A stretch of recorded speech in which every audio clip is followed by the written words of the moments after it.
The E46 is on jack stands once again, and that means it is the perfect time to, instead of fixing this thing, do a review of these.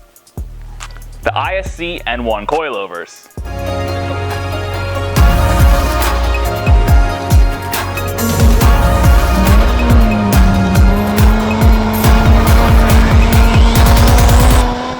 I have been running these ISC coilovers on my E46 for just about a year now, and my god, have I put them through some serious abuse.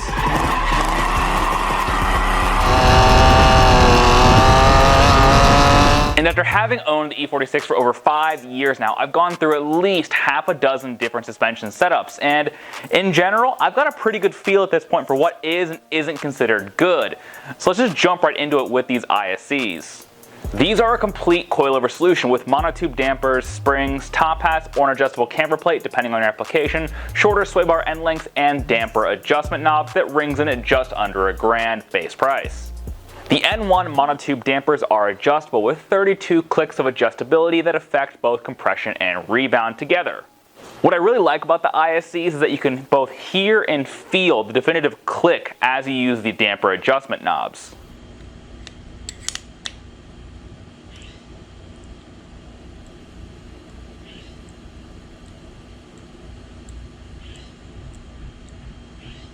ISC's N1 coilovers also feature an adjustable front top hat or camber plate, depending on how you want to call it, for cars that have McPherson strut style front suspension like most all BMWs do. Now, interestingly, after purchasing these coilovers, the brand rolled out a V2 version of this top hat with what they claim is a redesigned bearing that is much stronger and offers better articulation and less coil bind than the V1. Now, I have both versions here. This is a V2 and this is a V1. Here are the differences. It's not just a visual thing, it's a complete redesign. Interestingly, these both fit on their coilovers. The nice thing about ISC is the parts are very interchangeable. However, they are not the same at all, and you do not want to mix and match in this case because there's a difference in stack height. Now, the V2 has a stack height that's about 10 millimeters shorter than a V1, which means that apples to apples, the V2 is going to sit about 10 mil lower than a V1 top hat would in terms of ride height, which most people will think is a good thing because that makes it easier to kind of dial in the ride height of the car if you're doing corner balancing or whatnot. The other important thing is the bearing. They claim this new bearing, which is much larger than a V1 bearing, is a lot stronger, and I hope so because both of my V1 bearings are actually broken. Looking beyond the bearing to the camber plate itself, there is a pretty massive range of adjustment in these guys, about 4 degrees total adjustment from full positive to full negative, which will be fine for 99.9% of users buying these coilovers. However, there's a huge asterisk with that range of adjustment. The asterisk is with this design, which is similar to what you'd find in like a BC racing coilover, for example, where it has these 4 Allen screws, 2 on each side, that locate the top hat and the slider. You loosen these and then move the slider in or out to adjust your camber. Now, as you can see, this inner Allen bolt right here and this one right here are completely inaccessible once the camber plate is bolted into the car.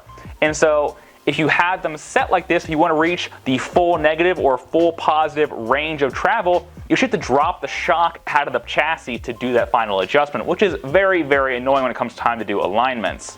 This is definitely an area of cost savings compared to some higher end camber plates like the $500 Vorschlag plates on my BMW 135i Daily Driver.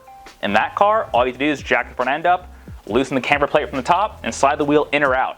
Piece of cake adjustment you can do trackside or roadside in just a few seconds. Overall, the fit and finish is a solid 10 out of 10 with no hiccups to report during installation or removal, which at this point I've done several times now on this car. Fitment is perfect and the range of adjustability in terms of ride height is pretty substantial. ISC N1s come in 3 basic flavors: Street Comfort, Street Sport, and Track Race, which dictate the spring rates and dampers used in the application. I chose the Track Race for my E46 because that's predominantly where this car is used at this point. With the N1 Track Race setup for the E46, ISC specs a 10K or 560 pound-inch front spring and a 12K or 672 pound-inch rear spring, which is great for roll control on the track, but a bit less so for spine control on the way to the track. While the 32 clicks of adjustability certainly do adjust the ride harshness and responsiveness of the car, there is no real setting soft enough to make drives to and from the track anywhere near comfortable. The majority of the harshness is felt through the front end, which makes sense because these springs are more or less 4 times as stiff as the OEM BMW front springs, and much shorter as well. And the energy from every little impact has to go somewhere, which is usually right to my spine. It has been my experience that you need to disregard suspension company marketing fluff and be realistic about what you're signing up for here. The spring rates are stiff, the dampers have a relatively short stroke, and there's not a ton of droop travel, which translates to a tougher ride over bumps and rough pavement. That's just the name of the game at this price point. If you want to be lower than stock and retain some of the stock-like ride quality, you either go with a lowering spring paired to a Coney or Bilstein shock on the low end, or you ball the fuck out and buy some KWV3s, Motons, or JRZs. Pick your poison. But the thing is, if you're buying these like I did, you're probably taking your car to track days, autocrosses, or drift events, and that's where the ISCs start to make a lot of sense. While this setup is definitely geared more towards track day drivers with sticky tires, the ISCs feel pretty good on a well set up drift car too. And perhaps it's because of that original track focus that I've found my pace picking up behind the wheel with the ISCs compared to previous setups. And that increased pace has also increased my need for more tire grip, and more tire grip while drifting translates to faster, cooler sliding. The supplied spring rates do work out to a sort of steady state understeer, with rates at the wheels working out to about 550 up front and 300 at the rear thanks to the divided spring and shock setup that comes stock on the E46. However, I kind of like that because once the car is in drift, I like steering the car with the rear tires. While this setup does throw off all my S chassis friends who hop into this car for a quick lap, once the E46 is in drift, the weight transfers to the rear and everything is pretty much dictated by throttle position.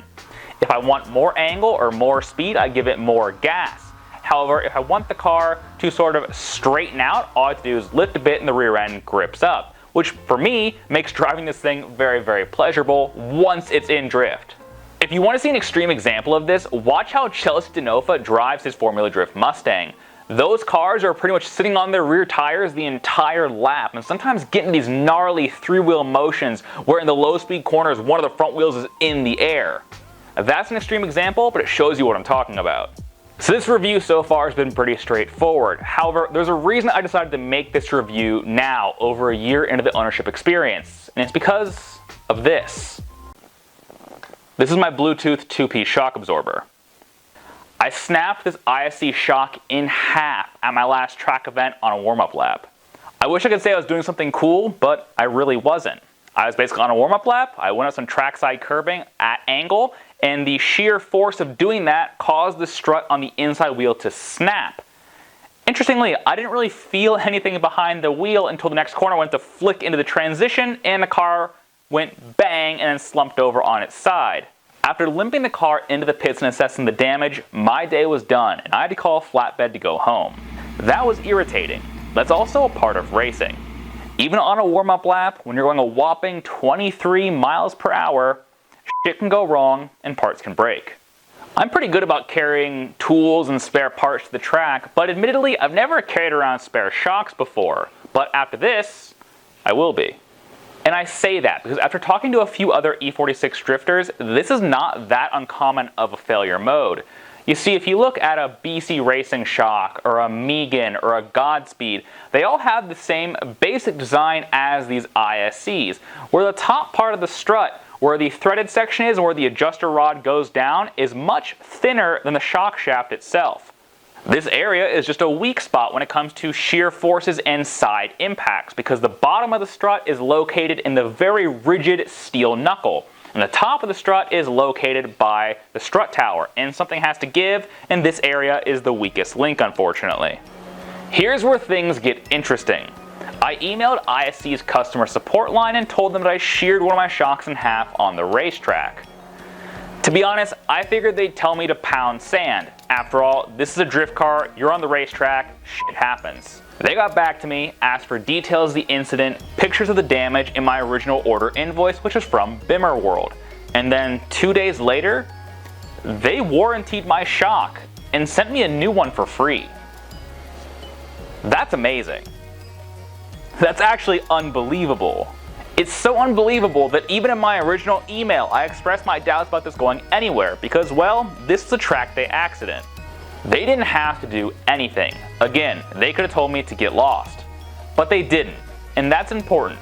You see, if you go drifting and you snap your shit up, brand XYZ might not be as willing to help you out as ISC would be. And you know what? That was a smart move, because they also got a sale out of it. Because while I was talking to their customer service rep, I actually bought spare parts for a spare shock. So if this ever happens again, 15 minutes, drop in a new shock, we're good to go and keep the party rolling. So that's my take on the ISC N1 coilovers from a track day dweeb and a guy who paid for them his own damn self.